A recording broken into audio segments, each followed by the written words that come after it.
we're back here. It's been a long go, but a long time coming, and I'm very excited. Me too. It's been a little, it's been weird not having this to look forward to. I know. I agree. We are back, Kindred nerds. We're back. And so ever fitting, today's topic is on balance, which we've learned a lot about over the past few months. Yep, I agree.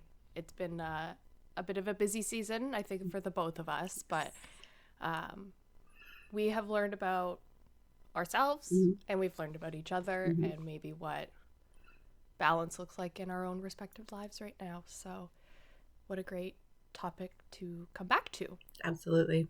Shall we get it going? Yeah, let's get it going.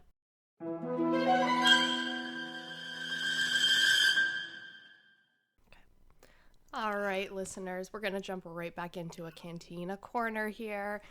This is where we like to have just some lighthearted conversations with each other about some themes within our favorite fandoms.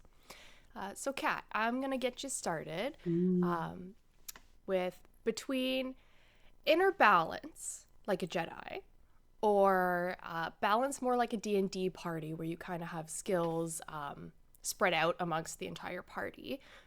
Which one feels a little closer to how you actually are? So you know what? I'm going to go a little deeper and say a balance between two of those. Normally, I'm very introspective, and I'm totally understanding that I am in control of my life, and internally, you need to have that balance in order to do what you want, achieve what you want to achieve, live the way you want to live. And so I'm constantly reflecting inside and trying to figure out what's going on. How can I create more balance? How can I shift the topics in my mind and go forth and figure out that? But at the same time, I believe as a collective, human beings are designed to look out for each other as well. So it's trying to find a balance in the community and trying to find your place into it as well. So actually, I think maybe I've been more towards the community aspect lately, and have been kind of soul Jedi up until my 30s.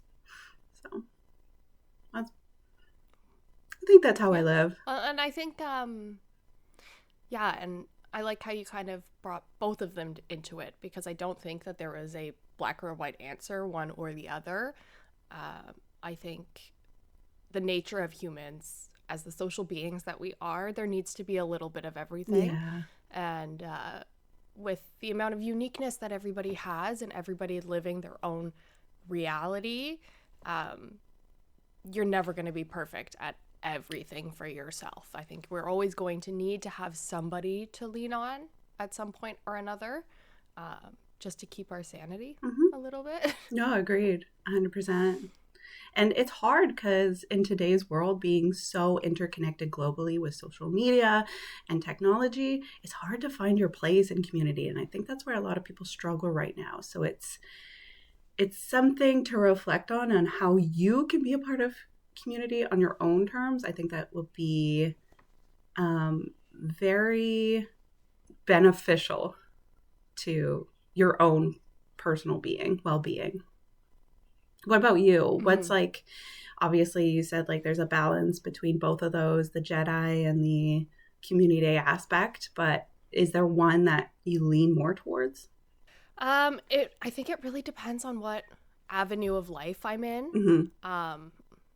Like one of my, right now I'm kind of diving deep into finding my own balance within myself. So figuring out how I can manage everything that life throws at me without relying on other people, because I feel like having your own internal balance does kind of speak to mental health. And I think when you are more balanced within yourself, your mental health is going to be better. Yeah, totally. But definitely as a professional in a job, a career, there's no way you're going to be able to do everything. And people are going to have their own strengths and their own weaknesses. And that's where, when you have a great team that you're working with, you've got some that are great at one thing and some that are great at the other thing. So it's just, again, balance and evening out each other's skills a little bit that I think would maybe be applicable to me personally, to have both of those. You know, as you were saying that and knowing our jobs and our careers, it's so applicative to everything. So we work in vastly different jobs, vastly different. But everything that you were saying, I could see from a lens of what you go through on day to day. And I could also feel it in the sense of like, hey, maybe I can apply that to my workspace. Because I think now you can be taught any skill.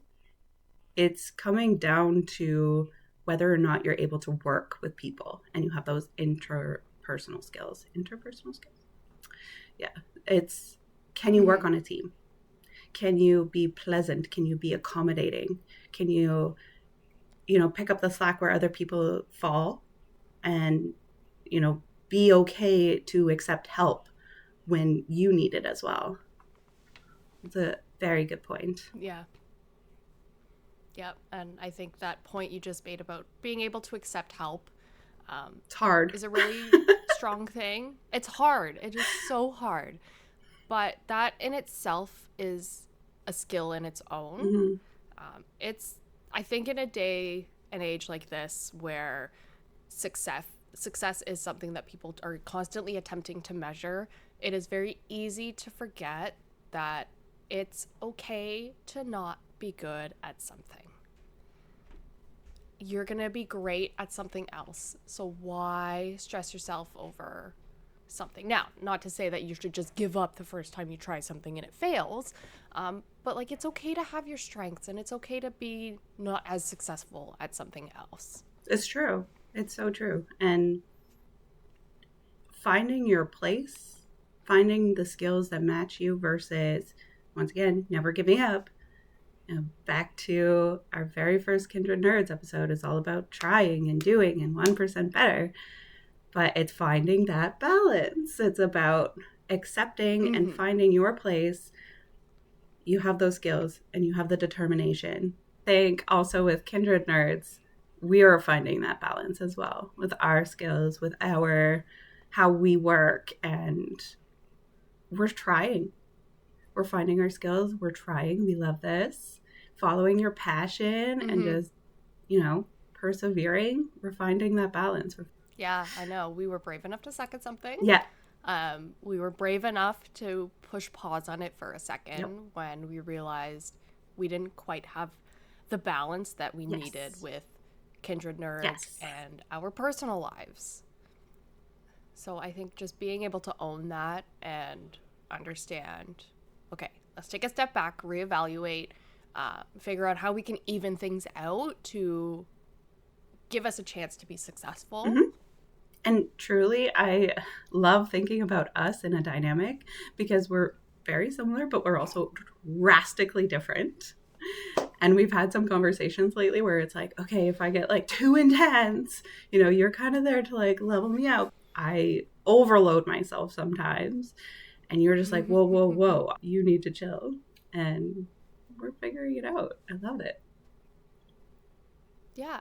And just we're also accepting each other for what our capabilities are and our own personalities and our temperaments and our ability to work through things and dedicate time towards working towards a goal. We have similarities in that regard and we have differences, and it's balancing it all out. Yeah, it's true. And there's never not a time to seek out where you can deviate a little bit from your own thought, from your own processes. I'm very proud of us. I'm so proud of us for working through all the things that we needed to work through and getting back here. We've got very busy lives and we're just like, no, Kindred Nerds is still a thing. Just because it's like on pause right now doesn't mean we're giving up, and I love it. Exactly. We never closed the book fully. No, never. Just ever. Starting a new chapter. Think about it every day. Yeah, and that's why we're calling this our reboot. A reboot. Yes. I am very excited to get to second breakfast banter. Are you ready to go? I am ready for some second breakfast. We're talking about balance today, and organically, you started watching Clone Wars again. Ha ha ha. I did start watching Clone Wars again. Yesterday. Literally yesterday. I was like, oh, I need something to watch, so I went to watch Clone Wars, and the episode I'd left off on was like season 1, episode 14 or something in the middle, and I was like, you know what? Let's just go back to the beginning and start at the beginning. I love it. How many times have you watched it? That's kind of what I did yesterday. Ooh, I've probably watched it 3 times through-ish. Okay. Yeah, because I think the first time I watched it, I immediately went back and started watching it again as soon as I was finished. And then I think there's been one more rewatch through there, plus the odd, like, oh, I want to watch this episode of Clone Wars and just throw on a random episode. Mm-hmm. But yeah, I think 3, So you're well-versed. So, sure, I'm well-versed enough. I don't know what you're going to throw at me here. You're going to know, I'm sure of it. But I'm going to bring you back to season 3, episodes 15, 16, and 17. Oh, God. Because I'm totally going to be able to tell you what happened in season 3, episode 15, 16, and 17. So when we decided to talk about balance, my brain immediately went to the Mortis arc. Mortis arc! So good. I was so captivated in those episodes. So good. Obviously, with Star Wars and the Force, balance is just a central theme in everything. But when you're introduced to these Mortis gods, the concept just holds up without even context. So we've got Anakin, Obi-Wan, and Ahsoka are getting pulled into this realm, Mortis, which is basically described as like a conduit through which the entire force of the universe flows. It's outside time, it's outside space, and it's almost like dreamlike. So living there are the 3 gods, the Father, the Son, and the Daughter. The Son is the dark side, the Daughter is the light side, and the Father is balance. And he's the only one powerful enough to keep the 2 in check. So it's so important. So when he starts to die, the whole system starts to collapse. But here's what really got me thinking. It doesn't actually make the case that light should win. It makes the case that you can't just pick a side. Right. So the whole franchise is built on a light versus dark or good versus evil. But Mortis kind of complicates that.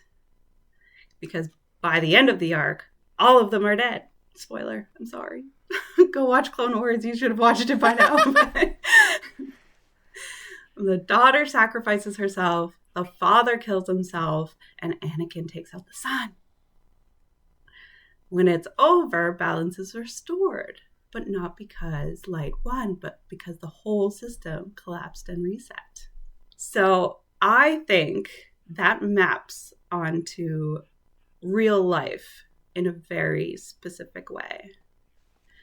We love the idea of being all in on something, like fully optimistic, fully disciplined, fully like one thing. But that's the son and the daughter dynamic. They're constantly at war because neither of them can exist without the other, and neither of them can just stop.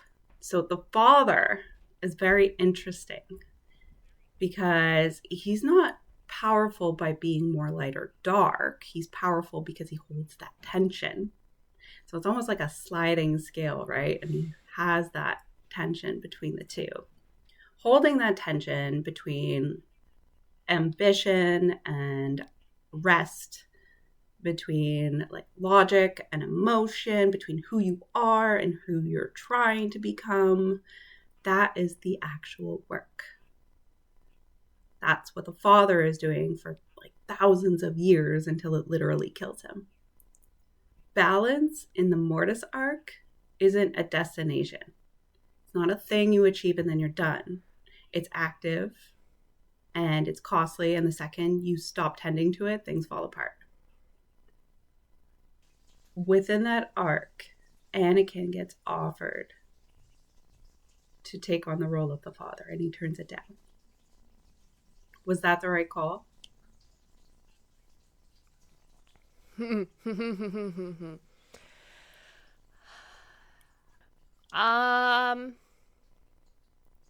I don't know. I wonder if Destiny is saying that that was not the right call.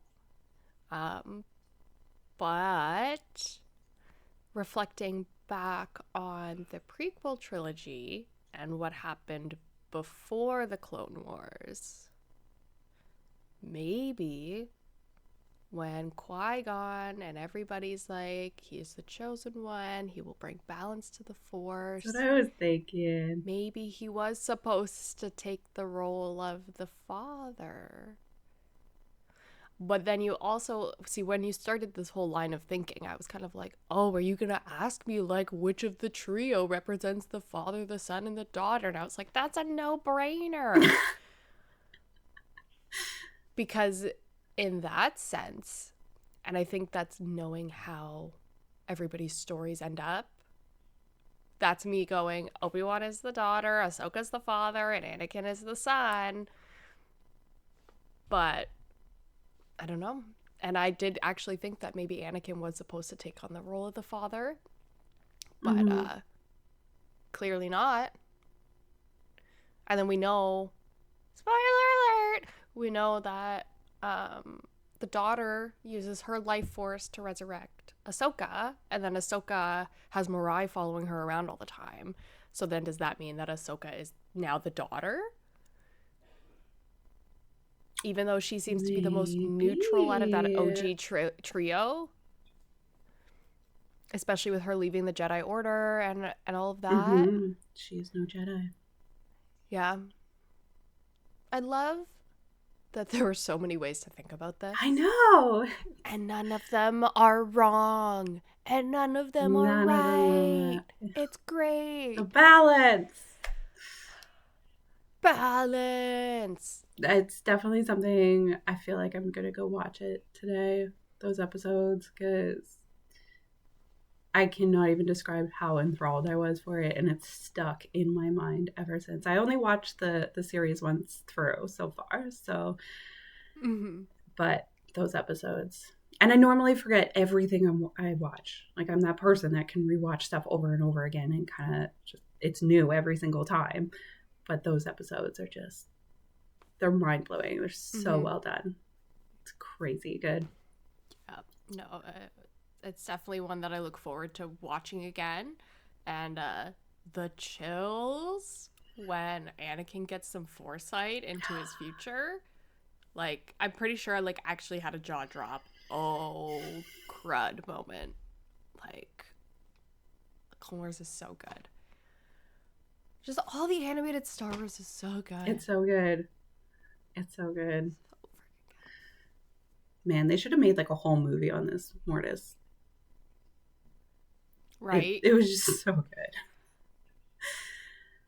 Yeah, it was so good. Okay, so that was my thought process. Just I love it. I love it.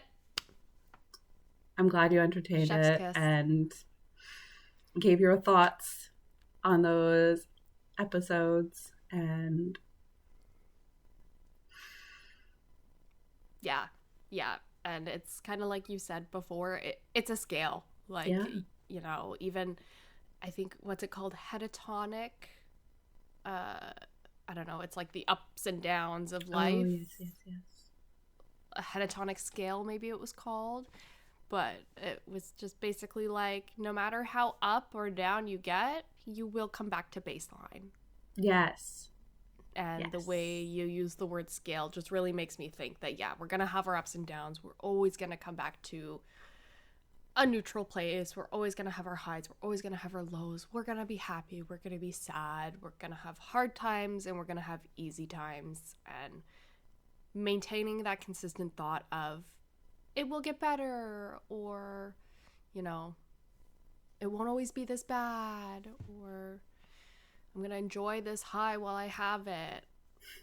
That's almost harder for me now. Almost. Yeah. It's true. I'm a very high person and a low person. And I know lately I've been talking to you when I'm in those situations and I'm like, oh my gosh, it's happening. It's going to crash soon. And my visual right now is being the pilot. I am the pilot riding through that high, through that low, being in control of that storm, if you will.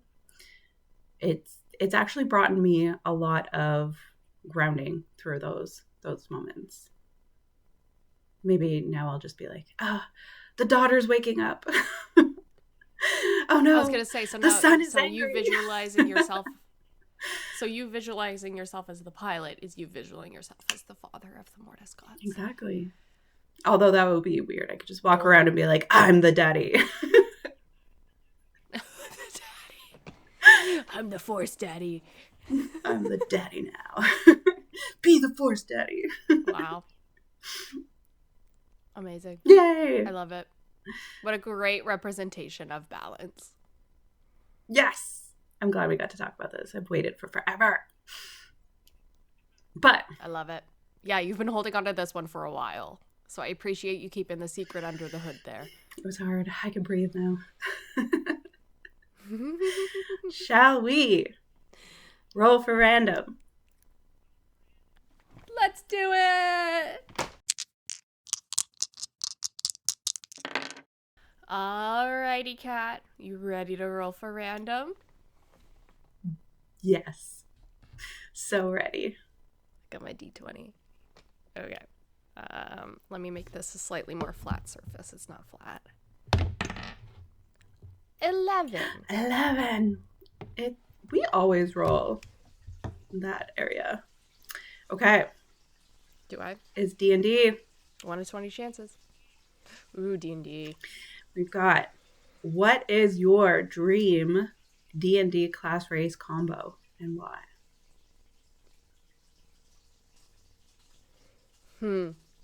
See, it's hard because it could probably be ever changing. Yeah. Right now, I am really digging my warlock halfling. I love Pip. it. I'm digging Pip so much. I'm just like a little sneaky little thing, and people carry me around when possible. People could carry you around. Oh yeah, it's like, well, IRL, yes, but when I'm like a 2'8" halfling, yeah, like in our last session with Pip, we had to get out of a well. Like we were in this like underground mine or whatever. We found the way out and we had to end up scaling. We were at the bottom of a well, so we had to scale the well. And I was like, oh, like to my human barbarian, I was like, can you carry me while you climb up this rope or whatever? Because somebody had thrown a rope down. And that was the easiest way I made it out of the well, was I just rode on somebody's back. Love it.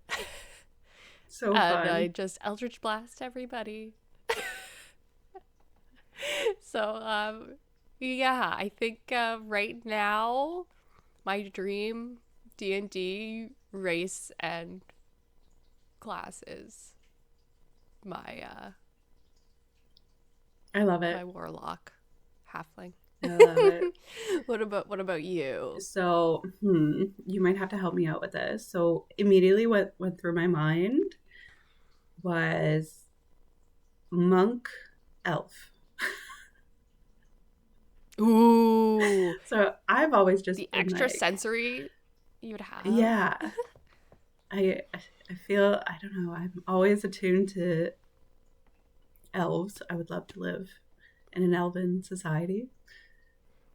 And just what comes with the monk class. It's just a combination that would be lethal. Basically be like Legolas, but you know. I love it. Monks are fun too. Monks are fun because they can just smack people around and you get extra bonus key points to do extra stuff. And yeah, monks are fun.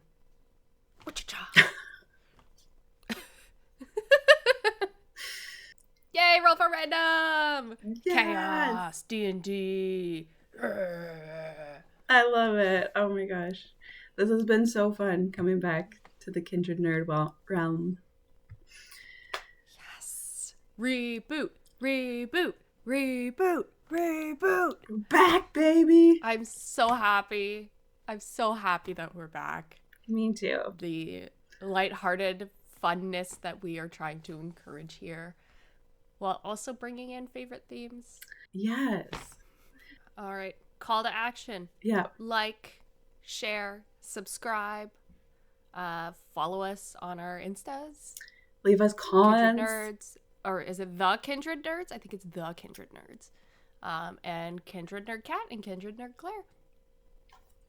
I guess I should probably know what our main Instagram handle is, but I'm pretty sure it's the Kindred Nerds. It's a reboot. You don't. We'll know it by next week. Yes, next episode I will definitely get it right, and I will have it written down, like stuck on a post-it note, so I get it right. But I'm pretty sure I did get it right this time. We just want you to follow our journey and come hang out with us from wherever you are, because we want to whisper wonderful thoughts into your ears and wonderful analogies and just remind everybody that life is good. It will be good. Let's go balance itself out if it's not good. And life's just about having fun. It's true. You will know one life. The adventure you get from it. Yep. There's responsibility, but there's a whole lot of fun, so. Yes, it is. So our schedule's going to look a little different, but we hope that by doing a little bit less, we can give you a little bit more in the long run. So thank you for being patient with us. Thank you for listening, and thank you for sticking with us and helping us grow. Perfectly as people said. And as a podcast. Thank you. Bye.